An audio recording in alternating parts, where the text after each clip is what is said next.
What's up, my EquinEdge family? Oldie, you commented right when I kicked off the show. What's happening, buddy? John, Steven? Brady's having issues tonight, so you're gonna get me solo for some period of time. He's having audio issues, so he's trying to work it out. How you guys doing? I have not even today, I guess Saratoga kicked off. I have not even spent 1 second looking at a race today or anything. But how'd everybody do today? How was the weather? What's up, brother? Hey, Justin, how's it going? I can hear you now. Isn't it crazy? Dude, one day I'll get this tech stuff figured out. But as you know, I did not go to school for IT work or technological solutions.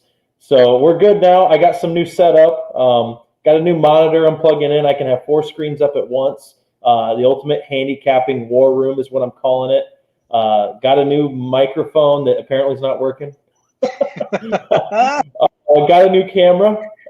So the camera says it acts like a real-time Photoshop, so I can look a little bit better for the viewers. I thought I was maybe scaring some people away for a while. So how are you doing, brother? I'm good, man. It's life is so busy lately, and I have just it's been nonstop, man, for weeks, which is totally fine. It's good. There's been good work-life balance, so I can't complain. But I just have not played a lot of horses, dude. I tried to it's my birthday today. You know this, so Happy birthday to you. And so last night went out to dinner with the kids and my mom, and I spent a little bit of time handicapping Saratoga, and then today I had to work all day. I went to happy hour with my boss and planned to do a little bit of handicapping after. That has not happened. I ended up. Everybody knows how much I love Humble, and so I ended up spending an hour talking to some people about Humble. So, but I can't wait for Saratoga, man. I was asking viewers. Thanks, Keith. So what happened at Saratoga today? I haven't even looked at a race. What was dude.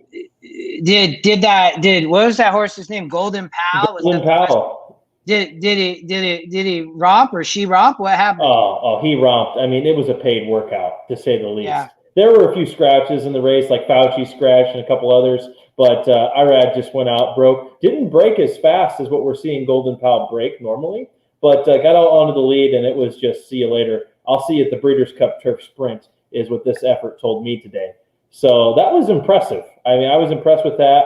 Ortiz won the first leg on Diodoro. I hit that one, so it's always good to hit the first race of the meet. But then he had a couple of skeptical rides where he asked the horse too soon. Maybe the suspension brake made him a little bit rusty, but Luis Saez actually stole the day with 3 wins. He's one of those guys that I think is going to be on my radar, along with Manny Franco. Those are the 2 guys where you don't usually see them odds on all that often. You're going to be able to get them at a price. Like Louis was at 5-1, 7-1, that range today, and Manny's the same case. So when you have a chance to beat the chalk, I think Franco and Saez are going to be my 2 go-to jockeys this meet.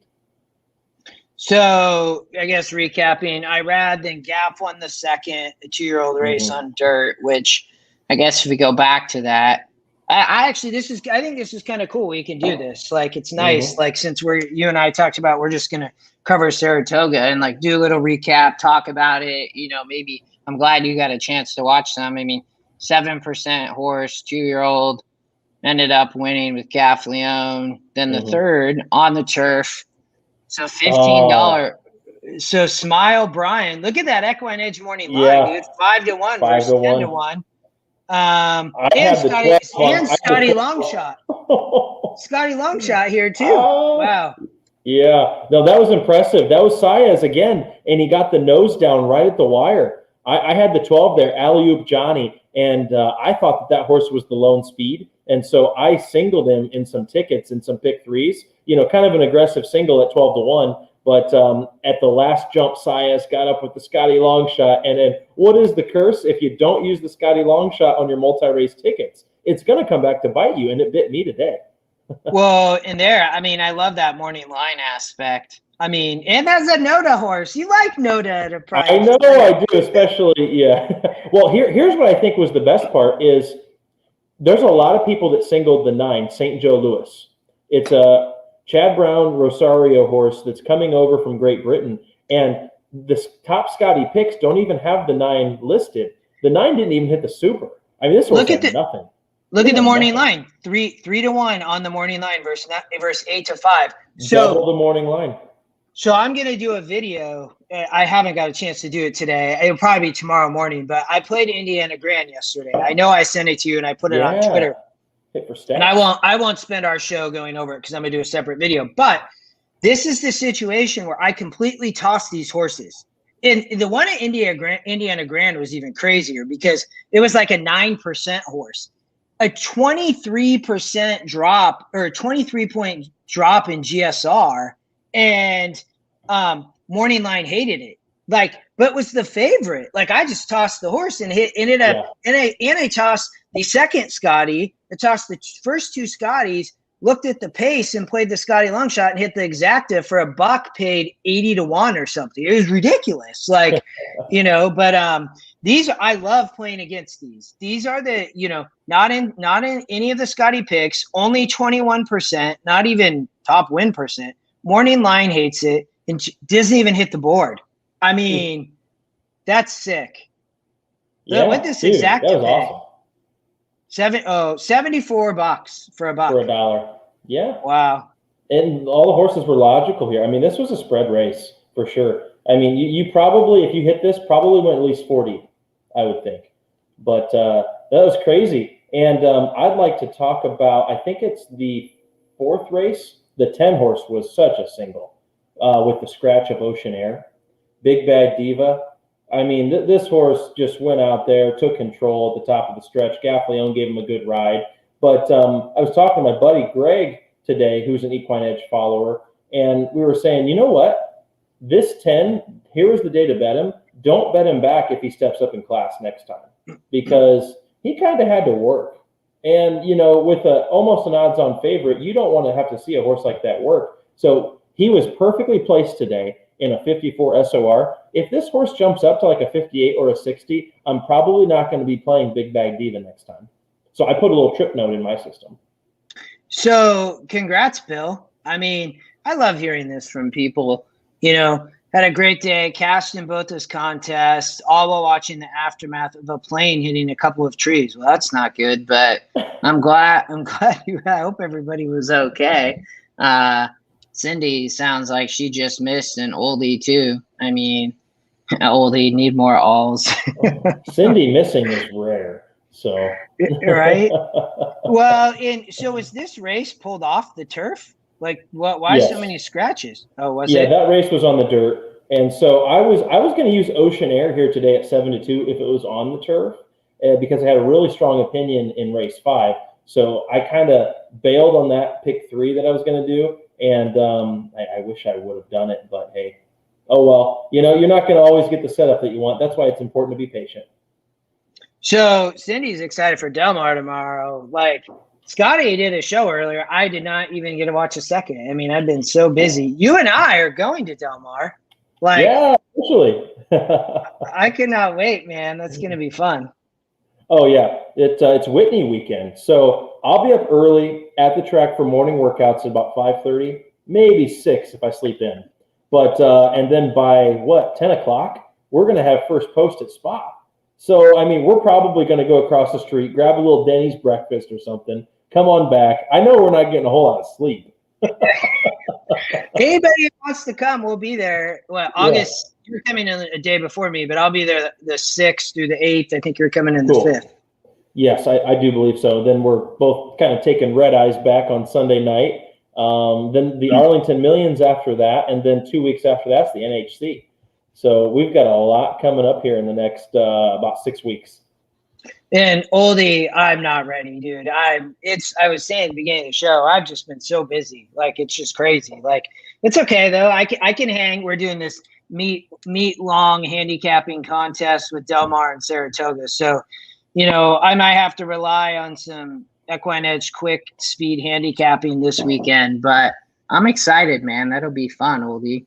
Yeah, great job, Bill. Yeah, that's awesome. That's awesome to see. First day. And I'll tell you what, that's super impressive because nobody has any track bias.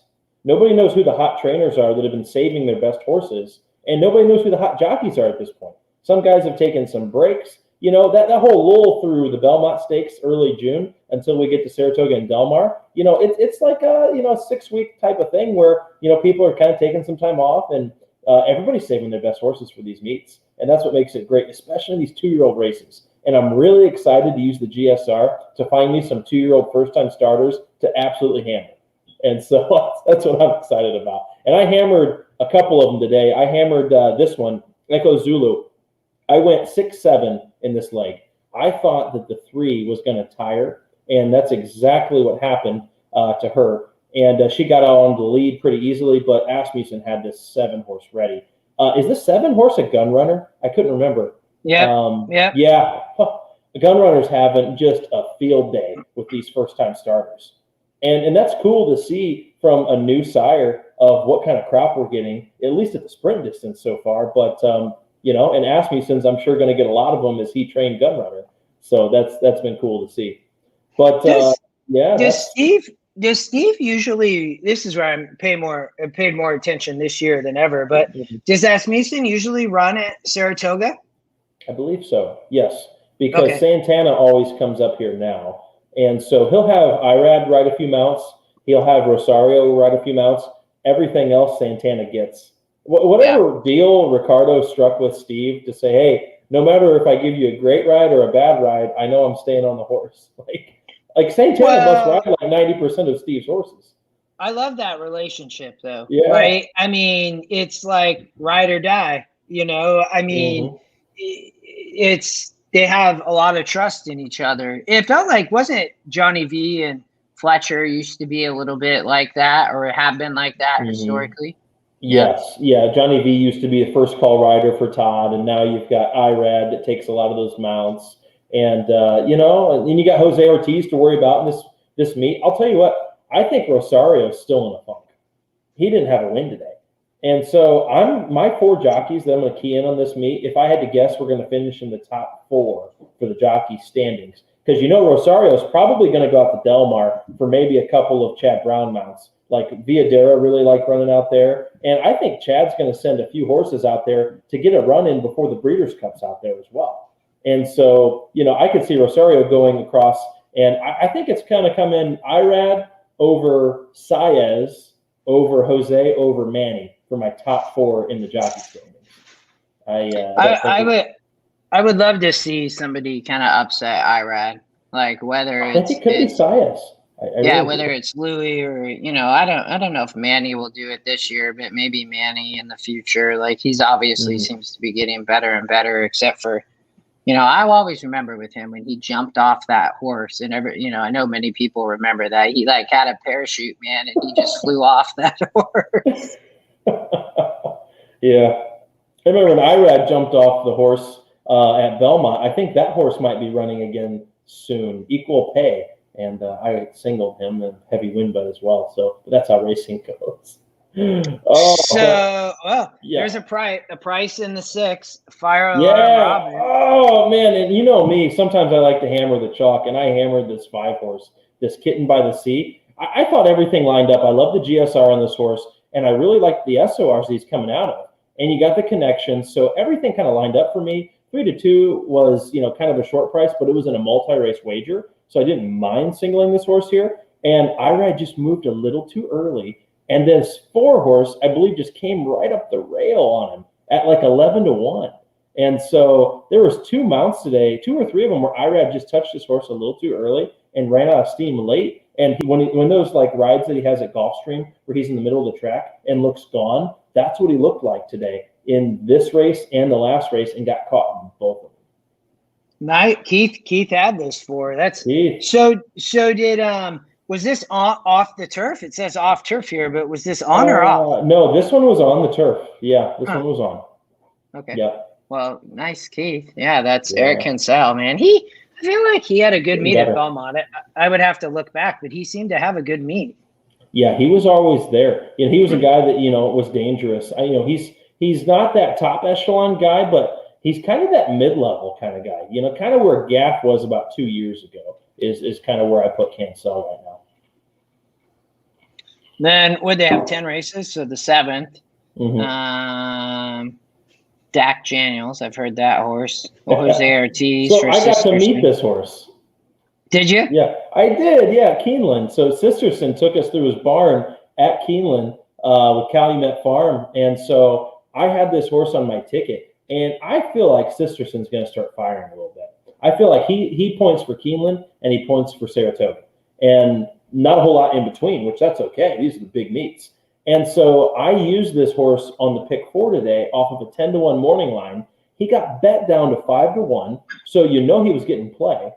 And he came right up the rail, and Jose absolutely just outrode the jockey on the 9. I don't know who was on the 9. Kinsell was on the 9. I mean, Jose looked beat on this 4, but he took the rail trip and just snuck right through there. And I think the rail is good, both on the turf and the dirt here. Yeah, my buddy sent me a text and said that too. Then the 8th was Golden Pal, which I had read a little bit here. I'm like, this horse, and Wesley just seemed so high on this horse, you know, that I'm like, it was interesting. I wonder, you know, he didn't take this horse over to Royal Ascot, and did it just not have a race, or was just pointing it towards the North American to summer meet or something? But I heard he might be sending this horse back over to Ascot. Like for his next start when they have the next Ascot meet, and then potentially bringing him back. I don't know. If he wants to win the Breeders' Cup with this horse, I wouldn't send him to Ascot. I wouldn't. That travel can take so much out of a horse. I mean, look at how Nick's Go performed in his first race back from Saudi, and look at how Mystic Guide. I mean, Mystic Guide was a monster, and he just didn't look like the same horse. You know, he wouldn't have let other horses pass him like that, like what happened a couple weeks ago. And so, you know, my buddy Eric's always like, when these horses come back from Dubai or Saudi, their next start, just pass or fade them. This is the best opportunity to beat them because you don't know what you're going to get. And so I would like to see selfishly, I'd like to see Golden Pal stay because I really want to see him as the sprint champion. You know, it's okay. You know, he's probably going to be 2-5 or 3-5 or whatever, but, you know, along with handicapping, I like to see, you know, kind of the Michael Jordans of horse racing, you know, and even if they are the chalk, you just watch the race, you know. Oldie had Omaha City and nice work report, it looks like. Did you have him in the exacta, Oldie? Because he barely got by Jackson Traveler right at the end. Jose he was trying, but Jackson Traveler was all in, and the 4 just came flying at the end of pass. And it was a nice exacta. I mean, you had a 1-5 shot over a 36-1. So I guess that's how you can make money on a 1-5 shot. Well, still only paid $11, but $11. Jeez. Yeah. What are people doing? Hitting 3 all in the exacta? Yeah, no, I bet. I mean, 6 horses or 5 horses. Has the exacta. Of course, yeah, he had it. Yeah, nice. $5 cold, I guess. You know, 3 to all. That's interesting. And then so it was that was the feature race, the 8th, wasn't it? Oh, and then I guess there was then this Pretty Birdie horse looks like the favorite, and it didn't go off as the favorite, but the system loved this horse and ended up winning, right? Yeah. Wow. Yeah. Saez for Norm Cassie. And Saez absolutely outrode the rider on the 2. To me, that was the difference. The 2 stumbled at the gate, like ducked down, so didn't get any of a start, rushed up. The 2's probably a bet back for me next time at a higher price and maybe a different job. Yeah, coming out of Monmouth it was Frankie Pennington was riding for Robert Reed. Well, a horse obviously has some class. Yeah. System didn't really like it though. I mean, 5-1 over 7-2, and just loved the 1 horse. What'd the double there pay? $5. Yeah. Huh. Interesting. And then the 10th, I'm guessing, was a maiden on the turf. Yeah, that was when Saez came up the rail. He had nowhere to go. He was pinned in for many strides. Ortiz was in the middle of the track on a Chad Brown horse that got blinkers for the first time and showed speed, just stalked the pace, and then, did his thing. And then all of a sudden, the rail opens for Louis in the last less than a 16th of a mile. And I'm like, okay, I'm going to get home. I'm going to be even on the day. Irad's going to get this thing. Oh, wait, Louis coming. Louis coming. Where? And yeah, of course, Louis gets me again for like the third time today. I don't play Louis. What? So John's got a good question here. When's the club championship? It's Saturday and Sunday. I've been preparing. We got our club championship at the golf course this weekend, and there are odds that people. Yeah, what are your odds? What are your plus odds? 110? It's not great. You're plus 110? Yeah, unfortunately. So. Oh, well, that's no good, so much man. pressure. So much pressure. It's McCormick Creek Golf Course Club Championship, and we'll probably have about 12, 15 guys competing. We might have one lady that I played golf with tonight who is an absolute standout, and I think she's maybe going to go to Notre Dame. Who knows? I think she should. But anyway, just a little plug there. Saturday and Sunday, 36 holes. We'll see. I've won it 3 times, so trying for a 4th. But the good thing is we get off really early on Saturday so that I'll be able to play the race this Saturday afternoon, but we go off late on Sunday. So I'm probably going to have to get my pick 5 in before we tee off. All right. Viewers, what'd you look at? We didn't even talk, man. I mean, I looked a little bit Saturday. I did not look at Sunday. I did look a little bit for Friday as well, just at the stakes races. Do we want to talk anything tomorrow, or do you just want to talk Saturday? I prepared for Saturday, but if we want to bounce around, it looks like this race is awesome. You want to go over the stakes races and go from there and then maybe piece together something? Because, there's, I think, 3 days of stakes races. I primarily focused on Saturday, but if you want to start in on tomorrow's stakes, I'd be happy to talk about it.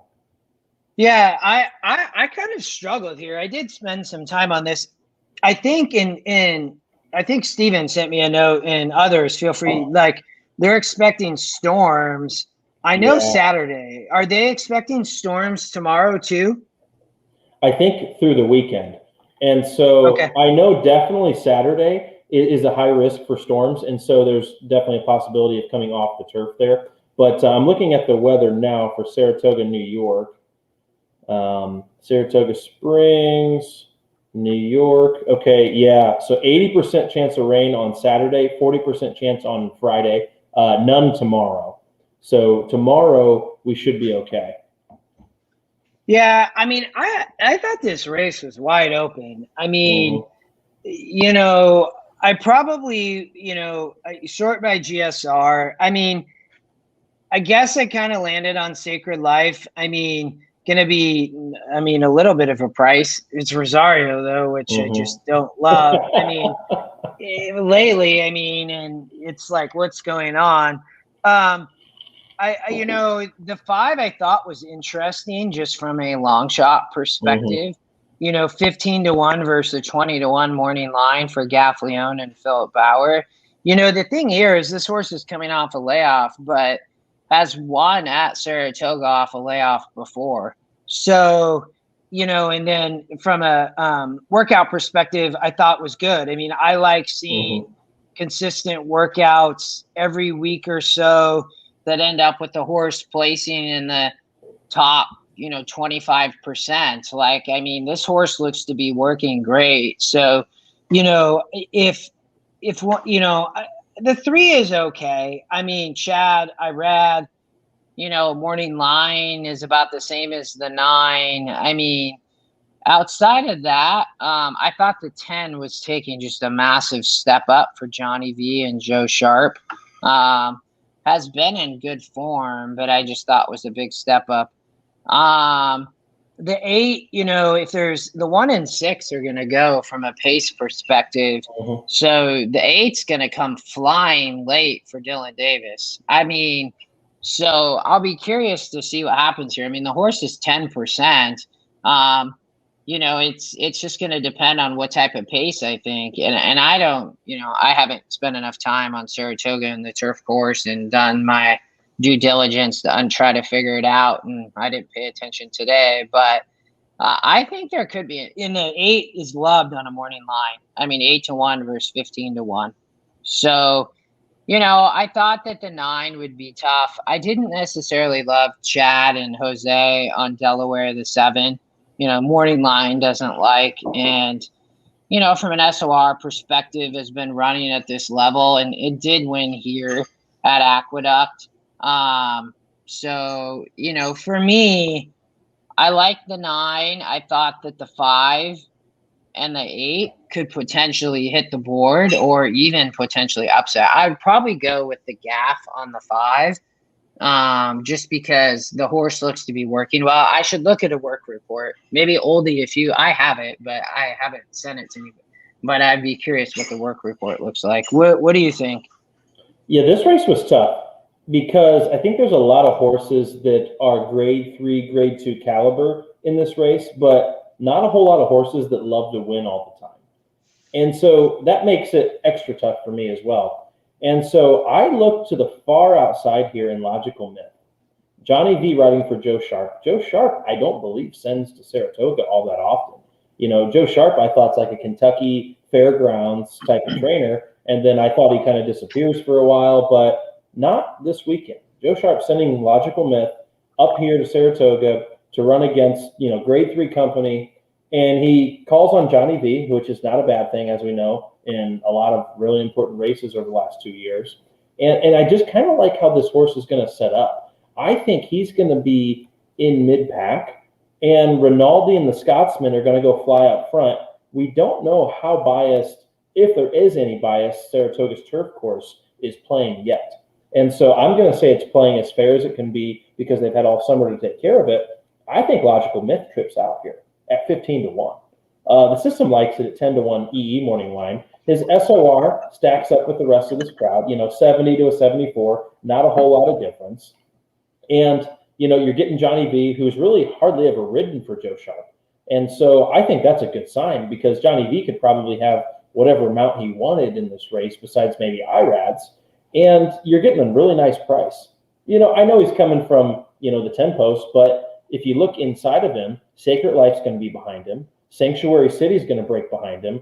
Delaware's going to break behind him, and the Scotsman's going to go. So he's got 3 paths to come over right at the start. So I don't think this 10 post is an obstacle at all. So I definitely do like Logical Myth there. Sacred Life's a tough one for me because I feel, when is this horse going to win? He won at Monmouth, and then he won at Keeneland in 2019 against similar to a little bit lesser, similar company is what we'll call it, 72 to 74. You got to put them in the same boat. And then they really tried some grade 1s. They tried the Turf Classic. They tried the Maker's Mark Mile. And then when we were at Pimlico, the dinner party. And we didn't really like Sacred Life that day. And we're like, man, if he's ever going to win, wouldn't it have been that day? And so I don't know what to do with this horse. I do like that they get Rosario, even though I think he's ice cold, because I think that's an upgrade from Castellano, because Castellano cannot break a horse right now. And so if we're trying to beat some favorites, I'd be trying to maybe use the 9 defensively. The 3 value proposition, respectable horse, I guess. I mean, I don't really have a whole lot of great things to say. I mean, he is what he is. Sometimes he runs, sometimes he doesn't. He's not consistent at all. You get Ortiz. And so if Ortiz didn't want to ride Therapist or Sacred Life, this is probably the best of the Chads, you would have to think. I didn't really like Delaware with you either. He won at Aqueduct when I was at Keeneland. You were at Keeneland the week after that. I remember watching that on the screen, and Clemont's horse. What's the one? Decorated Invaders, who he beat, and Decorated Invader had a bunch of trip trouble that day. And so for me, Delaware really wasn't that interesting. I think by now, at 5-year-old, we know what we're going to get from this horse, and I just don't think that the goods are good enough. I looked a little bit to the inside in Rinaldi, and here's why I'll tell you that, is because I think that this horse wants the lead, but I don't think he necessarily has to have it. If the Scotsman goes, I think you're going to see Rinaldi just off of the Scotsman. And you get Saez, who I think is the sleeper jockey of the meet. And so in a multi-race wager, I would probably be using Rinaldi, Logical Myth, and Value Proposition. Rinaldi from a pace advantage. If the Scotsman doesn't break, the Scotsman's not getting to the lead, and he might rush up. But you know what? Rinaldi, even if it is a fast pace, that's the way this horse likes to run. And so I was talking to a few people today about Golden Pal and the fractions, about how fast they were. Oh, fast. Yeah, that's what speed horses like to do. And so when you see a speed horse be uncontested and going 21 or 44, that's fast, but it's not a bad fast. It's a good fast because they're not pressured and they can continue on. If they're pressured by another horse on the outside and they go 21, 44 or lower, then you know you're probably in trouble. But I think this horse could even maybe get the lead from the Scotsman. So I thought Rinaldi and Logical Myth were kind of my two price plays. And you know what? Value Proposition is probably going to be the chalk, and you'd hate to get knocked out of the sequence by Chad Brown and Irad Ortiz. The last one I'll touch on is Therapist. I guess it's the price play here with Clement. The big thing for me is that Rosario's not aboard or Ortiz isn't aboard. And I know Ortiz has ridden this horse before. You get Castellano, who's just really struggling. I mean, the numbers will eventually add up on that. But, this horse is kind of, I think, running in circles at this point. Yeah, I didn't like Therapist either. I'm gonna be curious with Gaff on this horse, this Made You Look horse. I mean, this horse is fired off the way off, and at Saratoga, I think that he wants to go 2 turns. I mean, I know he's an older horse, but it's like, and Bill, you said, well, works don't matter, trainer tendencies. Well, this horse is run off the way off. Like, I just think this field is wide open, man. I mean, we talked about every horse almost, and it will be interesting. I would not be surprised to see a price in this race, though. So, but it should be a good one. The Forbidden Apple. Oh, do you know what my favorite race of the entire weekend is? It's not even a stakes race. For Saratoga? Yeah, it's an allowance optional claiming 80,000 non-winners a lifetime too. Well, is that Saturday? It is, yeah. It's race 7 on Saturday. I don't think that was the only stakes, I think. That was a maiden. Did you hear what happened with the pick 6 today at Saratoga? No. So it's a $1 wager, I do believe. And TVG apparently was allowing a 20-cent denomination. And so I heard that after it was all said and done, they were having some difficulties, like what's going on with the pools? And apparently TVG refunded the wagers if you played the pick 6 at Saratoga today for 20 cents because it was supposed to be a $1 wager. So kind of all the payouts got screwed up. How mad would you be if you hit it? I mean, what they should have done is paid it out at the 5th of the pool and had to take it out of their own pocket. I mean, yeah, exactly. It's not. I mean, they should have paid you out as a winner. I mean, I think as a player, you can't be mad and expect to get paid at $1 if you only wagered 20 cents. But they should have trued it up and taken it out of their own pocket and paid, the winners out at a 5th of the dollar price. I agree. I agree 100%. Come on, the players got to get some kind of benefit eventually,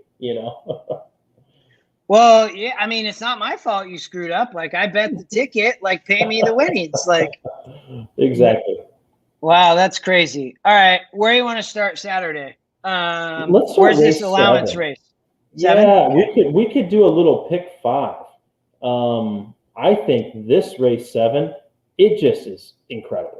So if we look at the entry, Happy Mac, which was a super highly regarded Asmussen horse last year, now they're trying him on the turf. Shecky Shabazz, that came out of the Jason Service barn, who was an awesome turf sprinter. And then you get a Rudy Rod horse. 1 or 2 of these horses is probably not going to run. I mean, there's going to be a scratch. I'm just wondering who's going to scratch. I'm thinking maybe Happy Mac might be in for main track, if it goes off the turf, because he's only run on the dirt, I believe. And so you've got him. You've got Battle Station, who is going to be sneaky, kind of as a mid-price that's won at Saratoga before in the 2. You've got Chimney Rock, who finished second to four-wheel drive in the Breeders' Cup Turf Juvenile Sprint just a couple of years ago. And he hasn't shown the same form as he has before, but he's not that far off either. You get Gear Jockey, who is like a Gulfstream Park legend, and Lascano's riding, who is maybe regarded as the hottest turf jockey in the country right now. And you get Ghoul, who's I'm surprised Rosario's not riding, because this is Rosario's horse for Peter Miller. You get Johnny V. But who's Joel riding in this race? There's a couple of rider TBAs, so I don't see Rosario having a mount here. And then, you get Mount Traverse, who fits based off of a competition standpoint. So I thought this was a fantastic race to start out with. What I see you eliminated some horses here. Early on, you eliminated the 1, the 7, the 9, the 10, the 12. Yep, I would agree with all those. I think the 10 has a shot to hit like second or third maybe, but we're looking for the winners. So if you were going to go with a multi-race wager to start off your pick 5 here, what are you thinking? You got to use the entry, regardless, no matter who scratches, I think. I would think you would want to look at the 2 and the 3. And then for me, Ghoul is probably a must-use as well.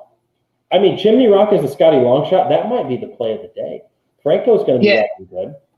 I was just, when you were talking about Chimney Rock, I mean, and I looked, I'm like, I love this horse here.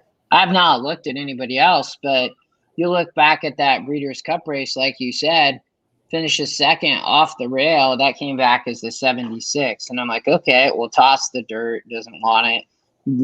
Doesn't want to go 2 turns on the turf. Toss it. But why'd they put this horse on the dirt? Like, what? Like, that's just crazy. Yeah, and that's why I'm then, willing to forgive a race like that, and even though he won, but like, it was not his GSR. So like, no matter what would have happened, I would have tossed that race.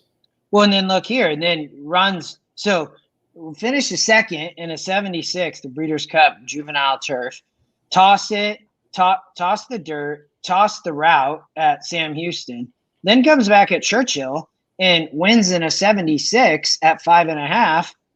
They jump back up to 6 and doesn't run. Who knows what happened here? Then they go on the layoff for a year, right? A year, comes back in a 72 allowance and runs a respectable third. I mean, this is my top pick. Like, I mean, I need to look at other horses, but Maker Franco here, I mean, you look on just the GSR tab, I mean, the average SOR at the distance, a 68, and has 2 wins. I mean, it's hit the board every time. Top GSR, right? Second GSR. The 5, and the system doesn't love, but this horse, Competitive Saints, who's Osias, Weaver, ran well in a set. Oh, it's first off the layoff here. This is an interesting horse off the layoff, but I don't, this horse looked very promising last summer. I mean, as a 2 or as a 3-year-old, I mean, wins made and comes back and wins a 66 sprinting on the turf in an allowance. I mean, that's no easy feat. Didn't run in the grade 3, bring it back at Keeneland and just missed. But this could be too tough for this horse, I guess. I don't know. But I think you're the one. I'd say the 1A and the 3 and whatever else you want to add.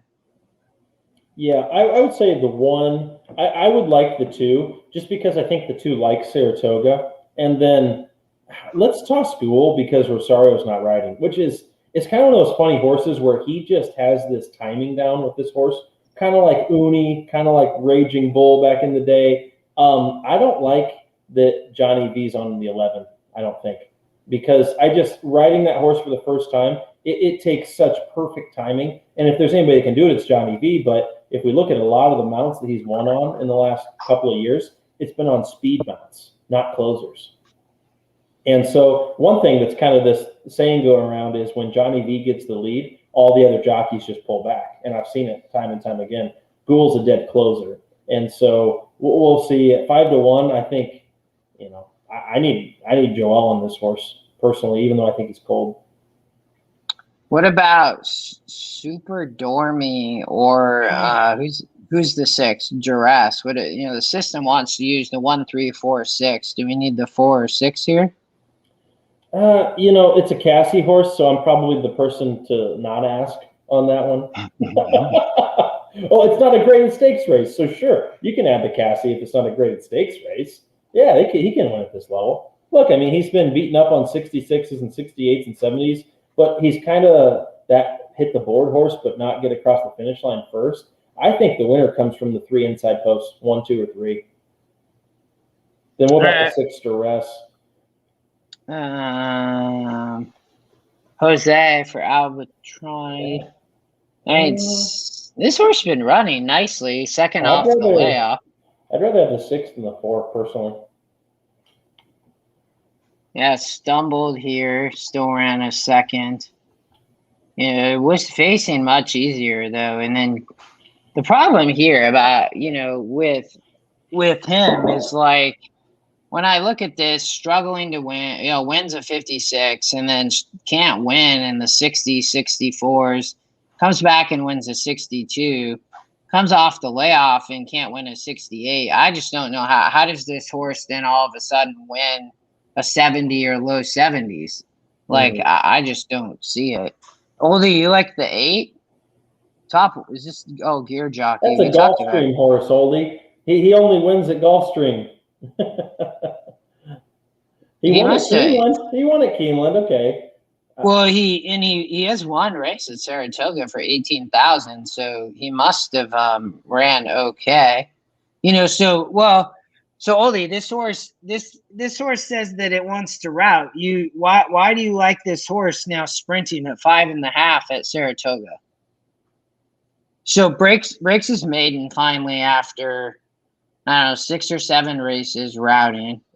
For sure, GSR Plus says the horse wants to go 2 turns. Wants the Saratoga. Yeah, I mean, Karina, so the horse doesn't want to sprint on the turf. I mean, he's shown speed routing before. But from an SOR perspective, I mean, doesn't even really fit. I mean, 62s.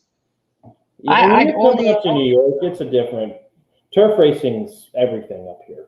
Saratoga for this meet, and I don't think he fits here from a class perspective. I'm mainly curious, Oldie, why you like the 8 sprinting. Like, I don't know if I would like this horse even going 2 turns, but why do you like here? Always almost within a length, Colin says, so should be okay sprinting. Yeah, but what we have to remember is when you're fast going a mile, you're not as fast going 5.5 against these true sprinters.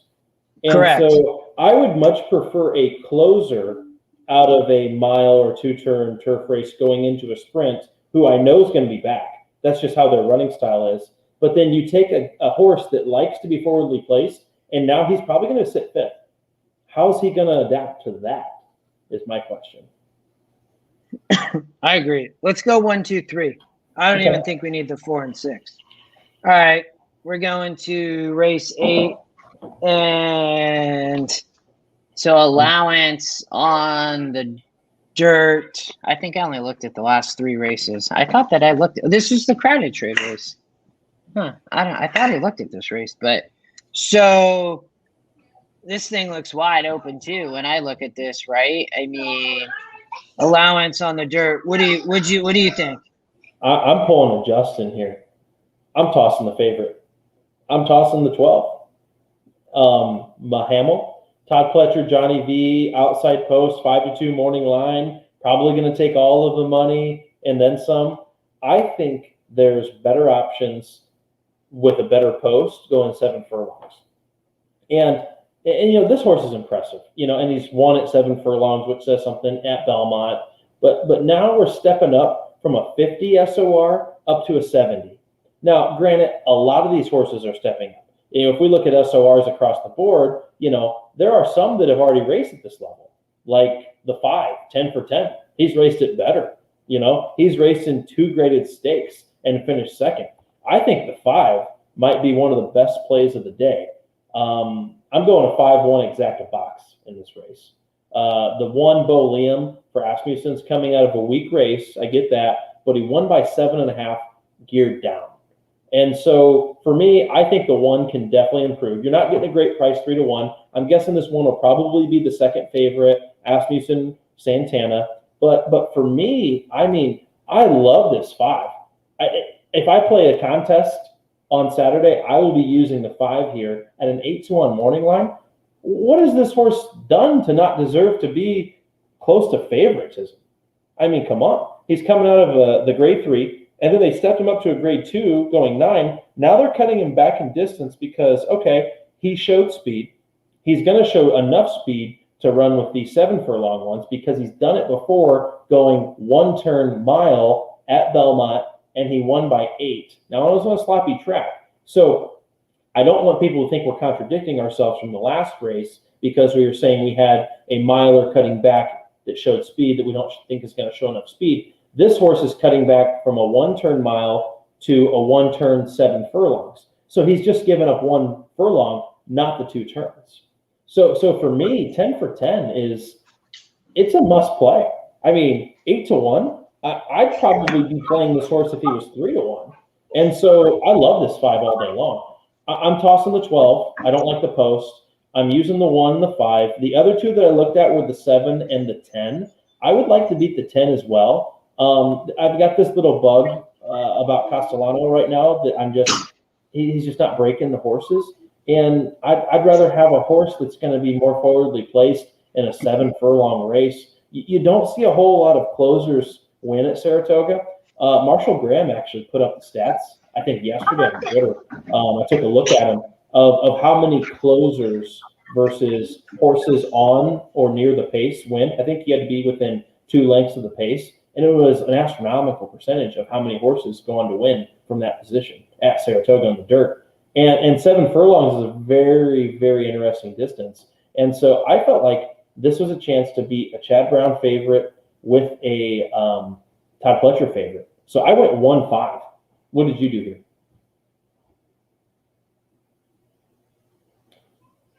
I was on mute. I like your 5. The morning line, 6-1 versus 8-1. Been facing very tough. And I think you're right on the cutback here. I think Jose is going to do well on this colt for sprinting here. I really do. And then, the 10, I don't know. Crowded trade, Castellano cutting back now, has not shown a ton of speed routing. Now is going to be sprinting at 7 furlongs. So what was your comment on Twitter? Yeah, so Marshall Graham actually posted some statistics from Saratoga, I think from the last couple of years, of what position horses are winning from. And this was the same exact statistics and research that I did with Summer before the Pegasus contest to find out at what call were horses in the best position to win. And as we know, Gulfstream was a very, speed favoring track. I think Saratoga is as well. I think it's a little bit more fair, but he was just going based off of history on where horses are coming from at what point in the race. And so, doing the work pays off. And so for me, I'm going to use that information of, okay, if I see a horse that's working well out of the gate work, I'm going to probably upgrade them. And if I see a horse that has run a few times, that's not showing speed, but that's not making up ground in the end at the last call, then I'm probably not going to be using those horses. So, take it as you will. Mm-hmm. Interesting. So I think the 10 is interesting, crowded trade, but the 8 I don't love. So the 7, Scotty Longshot, ran at Tampa. I guess didn't just run. Looks like it blew the field away. Witzel. So how many horses does Chad Brown have in this race? At least a couple. Yeah, Witzel at the Scotty Longshot. I would use him. The 7 and the 10 were my next 2. So I went 1-5 on top, And then my next ups were 7-10. And then what do we have? The 9 here. Yeah, I mean, I think that crowded trade could be tough here. I mean, I don't. Do you want to go 4 deep, 1, 5, 7, 10, or do you That's fine think with me. that? Yeah, Okay. I think since we're tossing the favorite, we can afford a little bit more coverage in this leg. I'm Okay. trying to catch that 5, but if that 5 doesn't win, the 3 most likely horses, I think, are the ones that you mentioned. Oh, Oldie, you're saying first time Chad Brown on the 7. So, Oldie, what are you saying about the 8 horse in the race before? So you're saying you're saying that is that the right horse? What was it, Gear Jockey or something? Gear Jockey, yeah. I didn't like him, but Oldie does, I think. Well, he did, but then Oldie's saying something about how somebody's got the wrong horse name or something. I don't know. We'll wait for him to respond. So the 9, 2-year-old grade 3, the Sanford Stakes. So this Wit horse supposedly is legit, but I don't really know how this horse is going to run on the rail. I mean, was off slow and now is on the rail at Saratoga. Like, this is going to be a nightmare. I don't even. What's going to happen here? I mean, this just sounds tough. Yeah, and so last time he broke from the 2 post. So, inside he's going to the rail now, which can be totally different. This horse might not like that down there being covered up. And, now we're going against winners, not only just winners, but this is a grade 3. The way that this horse drew off, though, impressively last time, the track was a little wet. So I am a huge fan of when horses win on a sloppy track, coming back and playing against them the next time they're on a normal track. Because some horses are slop freaks. Now, I'm not saying that this one is, but, there's potential. Look at his wet figure. His wet figure is outstanding. And so no wonder he won on a good going. So, I think that this horse, 8-5, probably deserves to be the favorite. And I'm definitely not going to be leaving this horse off of my ticket. But I thought that there maybe was a couple others that I wanted to look at.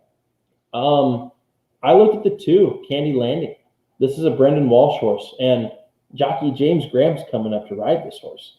And you're thinking, okay, this jockey, James Graham, most likely rode this horse last time out at Churchill Downs. He's coming up to Saratoga to ride this horse again when he could have picked anybody. I mean, Gaffleone's one of Walsh's really good call riders, or Ortiz could have rode this horse.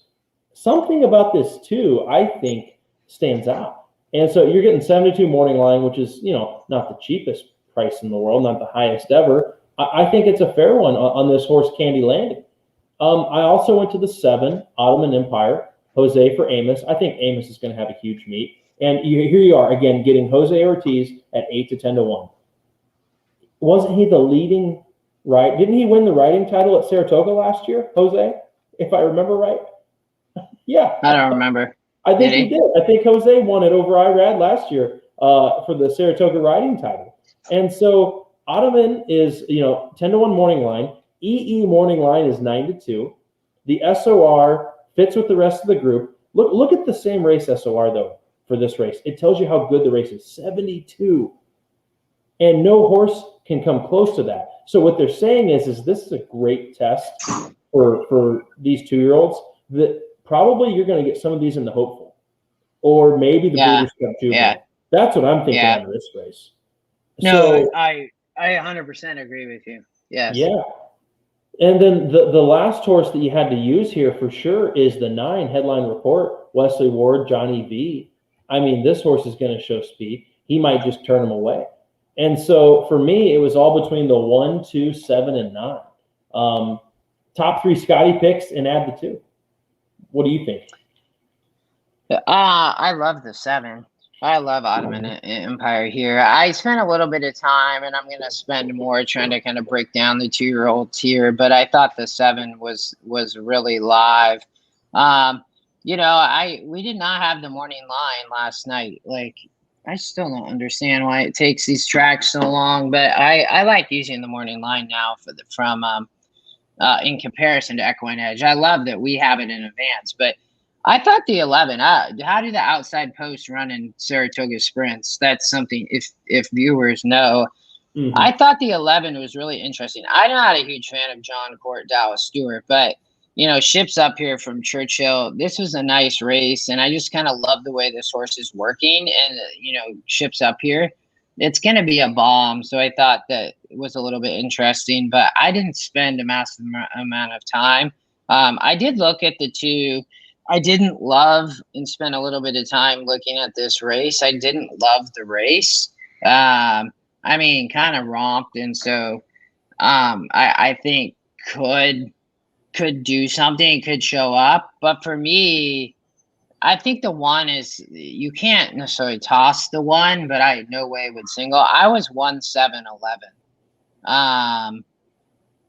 So why don't you were 1, 2, 7? Well, we're just gonna add the 11, so we're gonna go 5 deep. Oh, they took off the 2. Hold on.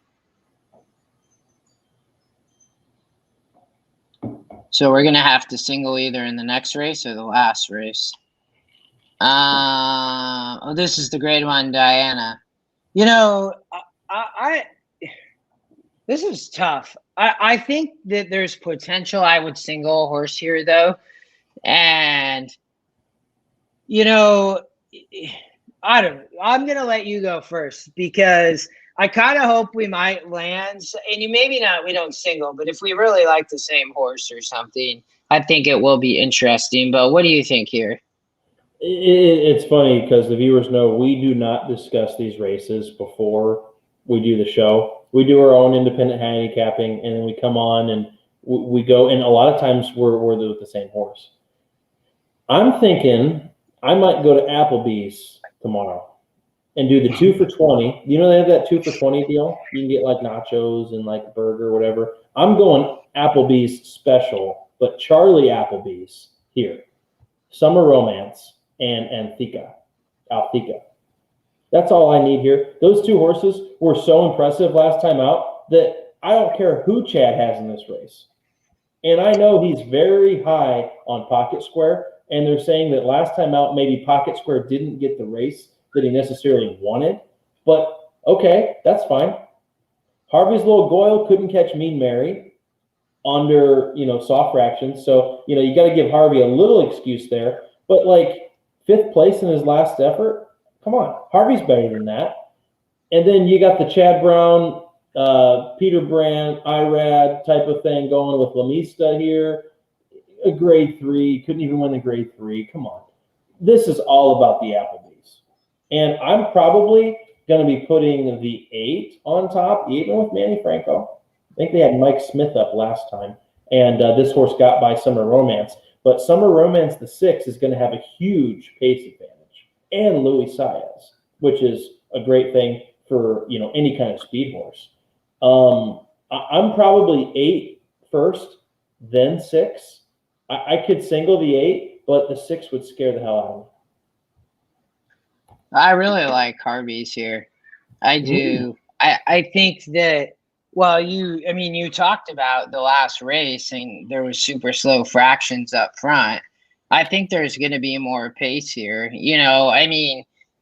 When you look at her, and you look at what's kind of occurred here and you say, okay, 1 and 9 furlongs on the turf in the grade 3 regret, was up close, then comes back in the Alabama on the dirt. Okay, ran well. This horse is bred really nice, but then they ended up, putting the horse on the turf. Finishes second at 10.5, drops back to 9, sits off the speed, passes, wins. Same thing happens here if it's the Bogey at 8.5. I think this race hits this horse right in the eye at 9 furlongs with the potential pace that's going to come here with the 4 and 6. I don't think The other thing I have questions on the 6 and 8 is, so are they going to like the Saratoga turf with this weather? So this race is going to stay on the turf. So if they're, I'm guessing they're going to have some amount of moisture in it, depending on what it is. This is something that, I think trying to figure out is why did he ship these horses over here, right? Like, so they've been running on ground over in what, Europe, Ireland, wherever. Yeah, I Ireland mean, and Great Britain. Yeah. so I don't. What's GF? Is that good firm?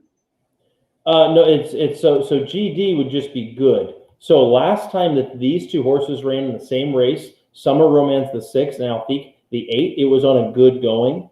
And so I think if there's moisture in the ground, it should help these two horses in this scenario. And it sounds like there's an 80% chance we're going to get some rain. So for me, seeing how far these horses were clear last time out on a good going, in a grade 1 in America, that gave me enough. And let's make a side wager here. You take Harvey, I'll take the 8, and loser has to take the other guy to Applebee's. All right. we can listen or the to first round in Saratoga or in Del Mar. There's a new song by Walker Hayes called Fancy Like. You have to listen to it because there's Applebee's lines throughout that song. You will love it. You've got to listen to it. So I let's do it. I'm taking Harvey. You can take whoever you want. Yeah. And I'll take the sounds 8 like you want. Yeah. So I guess, and I hear that. So Antica is going to be coming from way out, right? So that's what happened last time, one at the end in that 78. But I look back here and was racing in these grade 3s on good ground, heavy ground. I guess this horse is going to like a softer turf, so that makes sense. He's a bog specialist. Yeah, but the 6 is going to be up front on the speed. Here, I'm like, okay, I guess I need to watch this, but I think Harvey, here, not a lot of speed. This was a really nice grade too. Came back at 76. Here, firm ground at Keeneland in a grade 1, almost wins off the pace. But this horse likely is going to be closer, I would guess. Still lightly raced. Alvarado Mont. It's American Pharoah. I just saw that. So, what do we want to do for our ticket? Because I guess we're going to have to figure out where to slim down unless I don't know how we're going to single this 7 horse in the last leg. I think both Appleby horses are dangerous because you have the best of both worlds. You have the speed of the speed in Summer Romance, and then you have the closer in Alfique. So as long as these horses are much the best, they can win under both pace scenarios, is what I thought. So, we can add Harvey in there if you think he's a threat. I think he's just a step below the Euros. And I think in the last couple of years, the Euros that have come over here, specifically Aidan O'Brien's, not Charlie Appleby's, have just been a step below until the Breeders' Cup, okay? But this year, the Breeders' Cup's out west in Del Mar. You got COVID, you got travel. I think they're sending over better horses this year to stay over here to get ready for the Breeders' Cup. Like what we saw last weekend in that 5 horse. I forget the name, but she absolutely romped from Europe. It'll come to me later. Santa Barbara. Santa Barbara. Yeah, that horse is a Breeders' Cup horse. We know it for the Filly and Mare Turf. That's just the race that horse is going to be in. And so I think this year they want to get these horses accustomed to running in America because it's at Del Mar. If the Breeders' Cup was at Keeneland or Churchill or, pretty much that's it unless you go out west, the firm turf is going to be maybe an uncertainty for the Euros this year. So I think they want to get these horses acclimated sooner than later. And so therefore they're shipping them over, and they're shipping over better horses for grade 1s. Previously, they'd ship over grade 3 types to try to win our grade 1s, and they were coming up short. So Karina says we should look at the 1. So, I remember this horse. Yeah, it's competitive. The problem is can't compete in grade 1s at a lower level. If I was to look at these SORs and look at these races, at 9 furlongs, the Hillsborough finished 4th. What was that? Did you hear that? Oh yeah, my sister's sending me stupid videos. So one Oh, popped I'm up like, on my phone. Yeah. what just happened? So I think the problem I would have was the one is just seems a little bit tough, would be my perspective. But Yeah, all I right, thought it was too tough for the one in here, and I typically don't really appreciate Ricardo on the turf. He's a great dirt jockey, but I just, he won with Fire at Will on the Breeders' Cup. What was it, juvenile turf last year? But yeah, it was gone. Colin said that was God. Yeah, my sister, she knows I'm doing a show right now, and she's watching, and she's sending me these llama videos during the show. Like, come on. I'm trying to do a show here. And I'm thinking, I got to look at it just in case it's an emergency. It's a llama video. Come on. So I don't know how we singled the 7 in the last, man. So yeah, we're gonna have to cut down somewhere else. But what'd you think here? I mean, I thought the 2 was interesting with Johnny V having speed, but I mean, I get the 7, Ducale or Ducal, but I don't know how we single this horse. I mean, what do you think? Because this horse, it was a dead heat for second, lost by half a length last time. If the horse can improve, he was 3 wide, he got brushed. So there's a few excuses in here. And so if we think this horse could improve it just a little bit, he's racing at the same SOR as what he raced at last time. It's Brad Cox in New York, top Scotty pick. The EE Morning Line loves this horse. And so, you've kind of got everything pointing in this direction. But here's the thing you got to think about. And I think Junior brought up the great point here, is single wisely, because Saratoga is the graveyard of favorites. Is that what it is? Or the graveyard of champions is what they call it. Or the graveyard of handicappers is what I've most recently heard. Everybody's sending their best maidens to Saratoga. So this maiden was a standout, at Churchill last time out. But you got some others in here that could definitely compete. I like the 8 asking for a basket. This horse is only 4% win, but 5-1 EE Morning Line coming out of a 7 furlong race, which is important to me that this horse has ran 7 furlongs before. You get Englehart, you get Irad, so that's only a plus. So if you got a jockey upgrade, if Irad was on the 7, I'd say the 7 was a single, but Manny's on him, so a little bit of a jockey downgrade there. And so I think this 8 is absolutely dangerous. Look at the GSR on this 8 horse going 7 furlongs. It's a 74. There we go. And so this horse is kind of an intermediate sprinter. So I would think that the 7 and the 8 would be the 2 horses that I would be interested in using here if we had to go slim. But it sounds like we might have to slim up a little bit more. I think the 2 might just fly out of the gate and romp, dude. Like, this 2 is fast. Like in my ticket, in my pick 5 that I'm probably going to play, I'm probably going to single Antique in race 10 to give me more room to spread here. But you're on Harvey, I'm on Antique. We could get rid of the 6 on the Romance. I know that's the ticket. My ticket? I would single Harvey, and I would just single Harvey against these Euros, and you would single the 8, one of the Euros. So that's the ticket. So I guess people have to watch the whole show because I'm not going to mess around like I did last time. It's too much. So we can ultimately single.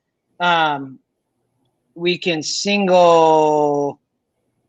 here we'll single your 8, and then that will give us coverage in the last. But before we go back to the last, so Oldie, as we're doing and going back to the last, tell me why you like the 6 so much in the 9th race. Maryland Brando. So EquinEdge has at 20-1 versus a 10-1 Morning Line. Okay, GSR romped at Delaware. So Carol Cedeno for Gary Contessa ships in here. Why is this horse romping? Like, give me the story here. Like, just this horse is just that good. Like, what's the story? I mean, this was a 50 you have the deets on this horse or what? So let's go back to the last then. So I think we need the 2. You talked 2, 7, 8 maybe. Just Scotty picks. Yeah. Was there anything else that you loved we could add and cut No, elsewhere? that's all that I would need there. Yeah, that's probably my ticket that I'll be playing there. It's a $90 win bet on the 8, in my opinion, in race 10. That's why I look at these pick 5s. You have to have a single somewhere. When I'm playing these tickets, I like to have 1 or 2 singles at least.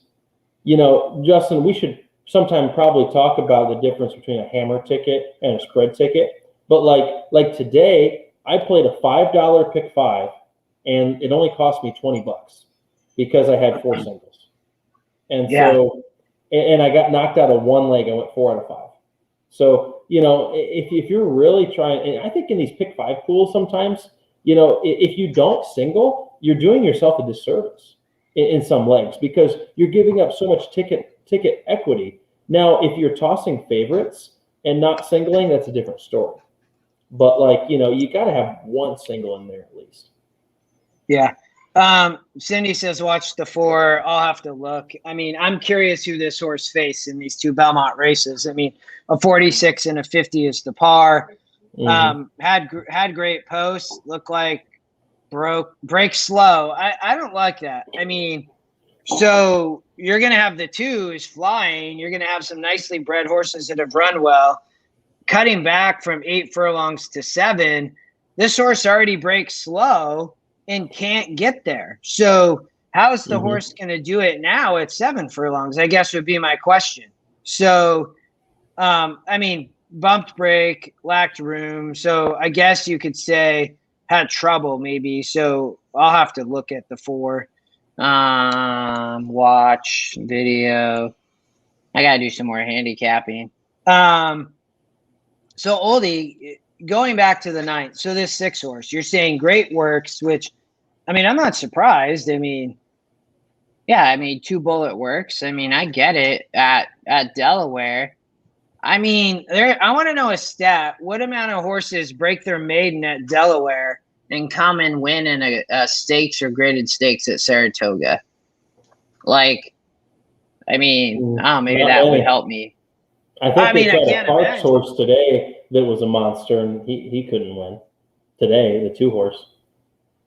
I mean, this horse looks like, I mean, but I got to have more something to tell me this horse is going to compete versus Wit and Ottoman Empire.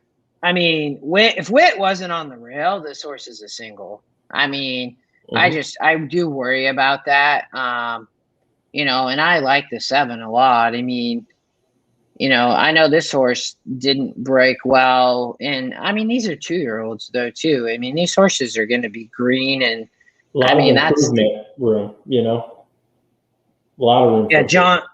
John doesn't think the 6 romps, but I mean, I don't even know. I don't even know how any of us can know that a 2-year-old's going to come back and romp when, okay, you won by 11. Wit won by 6 with trouble. Candy Landing won by 4. And again, not watching video. Ottoman Empire struggled and won by a length, and this was a really nice race. I watched that race. Headline report, Kavad. You know, I don't think the 7 was the Scotty Longshot last night, else I would have put that here. I really like the 7 even more now. I think the 10 was the Scotty Longshot last night, but well, that's our ticket. You're singling the 8. I'm singling the 5. We're betting dinner with Oreo shakes, and it's like a shake or so. You gotta listen to this song, dude. Walker Hayes, Fancy Like. It's a good song. Bourbon Street Steak. Bourbon Street Steak. Steph just told me. Bourbon Street Steak and Oreo shake. Yeah, Bourbon Street Steak with the Oreo shake and whipped cream on it with a shot or something. It's pretty funny, man. 2 straws. What else, brother? Wait, do you want to look at a stakes race on Sunday? I did not look at Sunday. I have my best bet of the weekend on Sunday in race 7. Dude, I'm pumped. We're going to kill Saratoga. We're just going to. I'm keeping track of my ROI again this year at Saratoga. I don't always do that at all tracks, but at Saratoga, I have the last 3 years, and I've been in the positive ROI at spot every single meet. And I'd like to keep that up. I hope I didn't jinx myself. But Saratoga is historically my best meet. And so I love playing it. We're going to go back because Oldie and I never, although he liked the 2 in the last race, like we usually never jive on handicapping. So Ottoman's dropping in GSR, leave off altogether. Always one leg that I love a horse in that Justin doesn't. Yep. Sometimes I'm right. Love the 10-1. So let's go back to Ottoman though, just so we can look at this real quick. So Ottoman was dropping from a 71 to a 66. So, Oldie, the only thing I would say there is these are the things where I think, I don't know the dam and sire, but so at 5 furlongs, it's a 71. At 6, it's a 66. And then at 7, it's the top at an 82. So for me, unless somebody can say that's a massive sample size, I take that this as a small sample size. And the way the numbers are pretty spread out, and you end up that this horse for sure wants to sprint all day. I mean, this is a sprinter, like 100%. Like there's not even the route races are all down here. So I would guess this is a small sample size. I love this. Man, I'm like following it. Oldie, you just helped me. This is giving me more convincing that I love the 7. All right. So 7:18, Saratoga. What race? Race 7. Race 6 has a lot of horse names that are inappropriate, but I don't know how they got through the jockey club or whatever. Well, that's not the jockey club. It's the I don't know, the registration or whatever. But the 7, the 8, that's just, come on. How did those get through? Summer to remember, live your beast life, no salt. Wow, this you could have a party with these names, man. Yeah, I don't know. We might have to single handy into equal pay, which is my best bet of the weekend. And we don't have a morning line yet. Unfortunately, we have an EE morning line of 6-1. This is the horse that Irad didn't fall off of. He jumped off of. And so this horse, he took a little bit of a bad step in the stretch.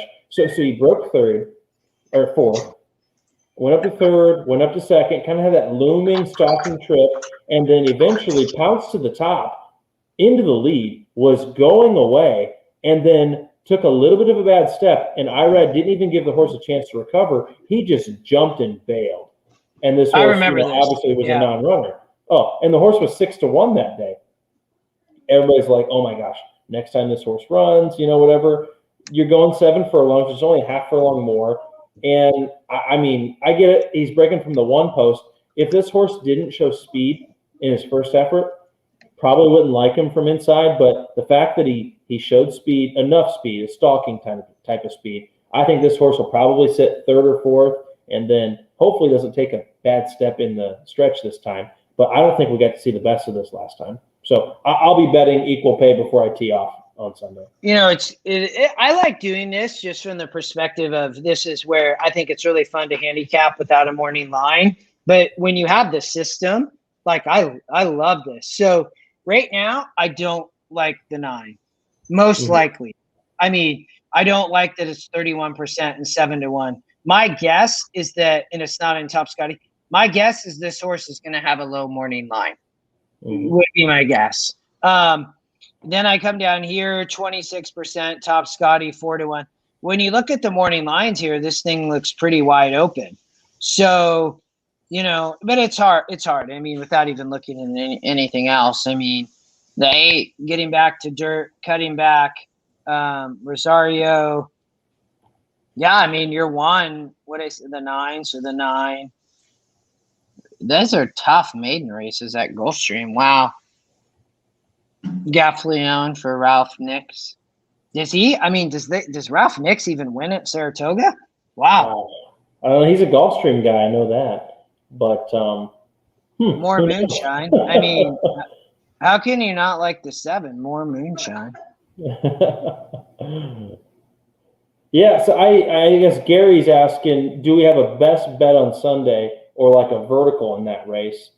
I don't like a vertical in this race, and you can blow it up if you have a vertical and you hit in a maiden when you beat the favorite, because nobody's seen these horses really run to their potential yet. And so I would do a pick 3 in this situation where here's my ticket on Sunday. I've already got it constructed, pending scratches, but I'm going to single the 1 here, equal pay. And then in race 8, I was looking at the 3, the 4, the 5, the 6, and then the 7. 3, 4, 5, 6, 7. The 7 is going to be tough to beat, but if we can beat this chalk, I think we might have a chance. And then I was going to single Honey Pants in race 9, which is a 7-1 EE morning line. So, it's just a little $5, $6 ticket there. I'm trying to bookend equal pay IRAD with Honey Pants IRAD. Love betting IRAD at a mid price. And at Honey Pants, he's going to be like 6-1, 5-1. And on equal pay, he's probably going to be 3 or 4-1, with how, maybe a little bit less, but with how strong that maiden race is. And then try to find something where we can beat that favorite that he's going to be on in the middle leg. I mean, he could very well sweep these 3 races. I'm saying he's going to be the best price in the first and the last leg. The middle leg, he's going to be tough. He's going to be 8-5 or lower. So I think that's what I would do there is try to play a little pick 3 sequence. And I encourage people to single more and play tickets of higher denomination. Instead of playing a 50-cent pick 3 where you're using 3 horses, 4 horses, 4 horses, play it for $5. Find a single. Find 2 singles. And if it doesn't hit, it doesn't hit. But if it hits and you're beating the favorites, it's going to pay stacks, and you're going to hit it 10 times if you play it for $5. That's just my opinion on how to be profitable long term in this game. If we're just playing 50-cent denominations, it's going to be hard for us to be profitable in this game long term. So what me and Justin do, for instance, is the tickets that we'll do on the show, that'll kind of be our big ticket, our 50-cent denomination. Then what Justin and I will do is we'll try to even slim down even more of those horses that we just went for 50 cents for a $100 ticket or a $200 ticket, and we'll play it for $2. We'll play it for $5, but we'll have 3 singles there. And so if you're right with the 50-cent ticket, that's kind of like your safety net. But if you're right with the $5 ticket, you're really right, and you're cashing. And when I do that, this, I like to single non-favorites. Like I like to find that sequence where I like to find 1 or 2 horses and have them not be the favorites. And 1 can be, but like if I'm going to double single or something, but I love finding a sequence where you can go like 2 by 1 by 3, and your 1 is your singles like 5-1, 7-1. I mean, I don't even care the price. It can be 12-1 or 20-1. Yeah. It don't matter to me. I mean, but because then you bet a $5 pick 3 and you go 2 by 1 by 3. I mean, that's a $30 ticket. If your singles 5 or 8-1 and you hit another, I mean, that could pay a couple $100 for 50 cents. And 10 times you can on a $30 pick 3, you can hit a $1,500 pick 3. I mean, you're not out a bunch of money, right? I mean, I'm with you. I love doing that. I mean, if you find a sequence that you love, I mean, you got to use it to your advantage. So like the average pick 5, I would say spread pick 5 that people play is probably $144. That's a number that comes up quite often. But like some of my biggest scores have been on straight pick 3 tickets or like 2 by 2 by 1 by 1 pick 4s. And so like at Gulfstream earlier this year, back in February after the Pegasus, I played a straight $200 straight pick 3, singled a 6-1 in the first leg, singled a Peter Walder Lone Speed favorite that won by like 15 lengths, and then I singled this Gaff Leon horse that broke dead last and then rallied and won, who had lost to Ravelli's Angel since the time before, and that paid $11,500 for a $200 straight pick 3. So my question to you is like, okay, how often, if I spend $200 on a pick 5, how often am I going to be able to score for 5 to 10 grand? Whereas if I find like a $50 to $100 pick 3, which is still within our budget, that we're working with, pick 3s and pick 4s, people single, so there's fewer tickets that actually hit those sometimes. Whereas pick 5s, people are going all buttons, all buttons. Nobody hits all in a pick 3 ever.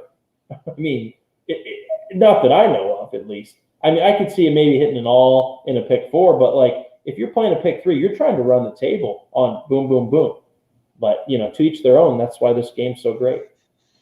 Yeah, no, I'm with you, and like me. I mean, I like to play. This is just recently this year where I will play exactas and kind of hammer away and bet $50 to $75 and try to win $2 to $4 grand. Right? I mean, I'm okay. I used to never play that way. I always played horizontals, but from a vertical perspective. And I know Scotty talks a lot about like not loving exactas, and it's probably because takeout and stuff like that. But I love playing them price over price. Like, and again, like I think yesterday, and it could have like I didn't even have my top horse on top. It got second. I mean, I think I bet $85 and it paid back 1,900. If my horse wins and comes the other way, that $85 I think probably would have paid about $3,500. But yeah, I'm with you. I mean, it's not always about betting a $200 or $300 pick 5, and just kind of hoping. And there's other ways I think to construct, and especially for smaller players, right? I'm with you, Cindy. Find the 20 to 1 shot and single. Karina doesn't see equal pay here. I would say, Karina, go watch that last replay. Because obviously the stats and the call lines don't show what happened. Irad jumped off the horse. So go watch that replay. Oldie played the $1 pick 6, closing out Belmont, $20 ticket with 4 singles, missing the last 2 legs. Okay, on his point, I wish in like a pick 6 sequence, you could just play an early like mid pick 4 where I only get the first 4, and we hit those all the time. I mean, how many times do you go 5 out of 6 and hit the last leg? Or don't hit the last leg. Oh, it's frustrating. All right, brother. Week 1 of Saratoga. That was fun. Yep, let's go get it. Let's have a positive ROI. And for me, going into these meets, I'm doing a lot of studying right now for NHC tracks. So like I'm gonna be watching Del Mar, I'm gonna be watching Spa, and then I think Woodbine's part of the NHC as well. So I'm watching those tracks. Early on, I'm going light. Like today, just a light bankroll, kind of for fun, Tried to key some things around Golden Pal and the Diodoro horse in the first and the Sappy Joseph horse in the fourth. But about once we get like a week or 2 in, we start finding out some trends. And I'm really looking forward to starting to capitalizing on the trends that we figure out after the first couple of weeks. Well, and Scotty had Del Mar show earlier. Tomorrow he's doing what's this thing called Beach Boys or something? Yeah, I can't remember. It's on YouTube. There's a link. I saw it. So everybody tune in. Cheer on our EquinEdge leader to try to beat Ray in week 1. And good luck to you, right, Gary? Thanks, man. Win the club championship. I need to place my bet. Like where's this board at? Oh, it's going to be tough. There's a lot of pressure. And so with COVID last year, a lot of local clubs canceled their tournaments just because of lack of participation. So we have a bunch of new players playing at our club this year. And so we got a whole bunch of new faces and some legit golfers in our championship flight. And so it's not going to be easy, but we've gotten so much rain here in northern Indiana in the last 3 weeks that the course has been like flooded. They haven't cut the rough since Monday, and they're not going to cut it until after the tournament. And so I played 2 holes tonight, and I was checking out that rough. It is thick. Like, I mean, I can probably advance like a 7-iron or an 8-iron out of it right now, but in my course, it's pretty wide open. It's bombs away, bomber's paradise kind of thing. But for the first time ever, we're going to actually have to hit the fairways, or we're going to be penalized. So should be fun. I don't know. I still think it's probably going to take, 5-6 under par to win, but who knows? I'm not going to shoot 11 like I did a few years ago. But right, brother. Well, good luck, everybody. Thanks for tuning in. Good luck at Del Mar. Anybody playing Del Mar this weekend? Scotty's show tomorrow. Yeah, I'll be watching. I'll get some. I think noon Eastern, 9 Pacific time is when Scotty goes live. So I'm sure Del Mar's social media is going to be all over that. So tune into that and see Scotty out there. Then try to see if we're getting anybody going out to Del Mar the weekend of August 6th. We'll be out there. The whole crew, be Justin and Scotty. So come see us, guys. We'd love to see y'all. Later, brother. Thanks, everyone. Okay, see ya.